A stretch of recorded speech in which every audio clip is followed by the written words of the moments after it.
One morning in ancient Sumer, something fell from the heavens. Not rain, not lightning. Kingship. According to the Sumerian king list, kingship descended from heaven. The city of Eridu received it. The first king, Avalon, supposedly ruled for 28,800 years. Yeah, that's not a reign. That's a subscription plan for eternity. Then came Gilgamesh, builder of Uruk's walls and seeker of immortality. Half god, half human, full-time overachiever. At the end of his journey, he realized stone lasts, kings don't. In Egypt, being king wasn't just a job. It was a full-time divine position. The first pharaohs, Eri-Hor, then Nama, united Upper and Lower Egypt. Every sunrise was their personal rebranding campaign. The king is reborn. If the sun didn't rise, well, that's an awkward staff meeting. Your Majesty, the sky is on strike again. When they died, they were mummified and promoted to the afterlife. Talk about job security. Once a god, always a god. You think becoming king was glamorous? Try sacred oils, weird chants, and a room full of sweaty priests. In Sumer, new kings kneeled before the gods, swore loyalty to the people, then raised taxes the next morning. Classic. In Egypt, priests breathed the breath of Ra into the new pharaoh, basically the first royal mouth-to-mouth blessing. And in medieval Europe, kings were anointed with holy oil. Is that olive oil? Or sunflower? No, divine extra virgin. When it was done, they weren't just rulers anymore. They were God's chosen ones. Though somewhere up there, God probably whispered, "I hope this one reads the manual this time." In ancient China, kings read their destiny from oracle bones. It's like asking your Alexa, but she answers in riddles. Then came the mandate of heaven. If the king is just, the heavens smile. If he's corrupt, cue thunder. Europe heard that and went, perfect. We'll call it divine right of kings. Basically, I didn't choose the throne. The cosmos sent me a push notification. By the Tiber River, a she-wolf finds two babies, Romulus and Remus. She raises them, no idea how diapers worked in that story, though. When they grow up, they build a city, together.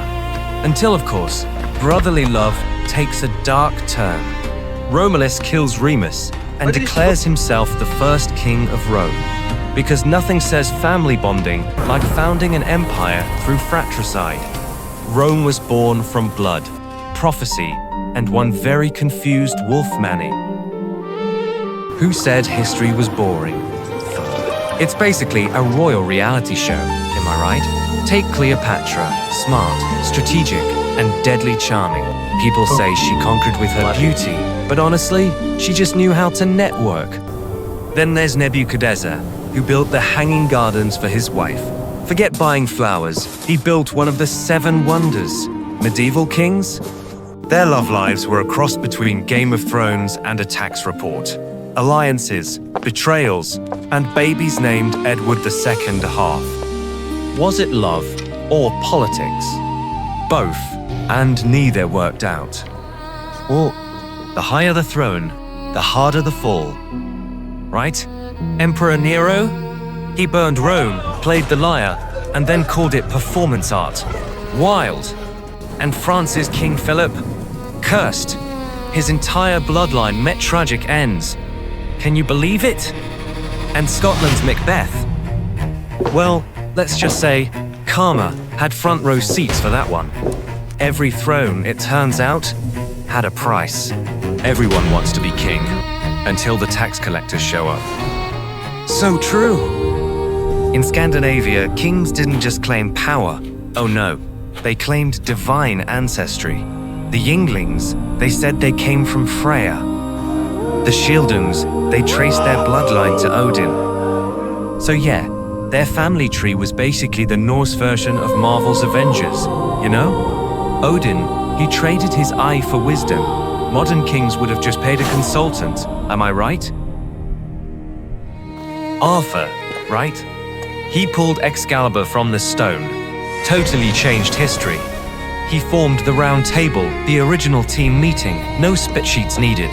But his story, pure drama, folks. Love triangles, betrayal, and, oh, one very moody wizard. Someone once said, Camelot was basically Middle-earth meets The Office. They say Arthur will return one day, probably when traffic clears up. Over time, kings stopped claiming descent from gods. They claimed to speak for God himself. Louis XIV of France famously declared, "I am the state." Yeah? Then pay the electricity bill, Louis. This became the era of the divine right of kings, where questioning the king meant questioning heaven itself. Pretty efficient PR strategy, if you ask me. Kings rise, kings fall, but stories, oh, they reign forever.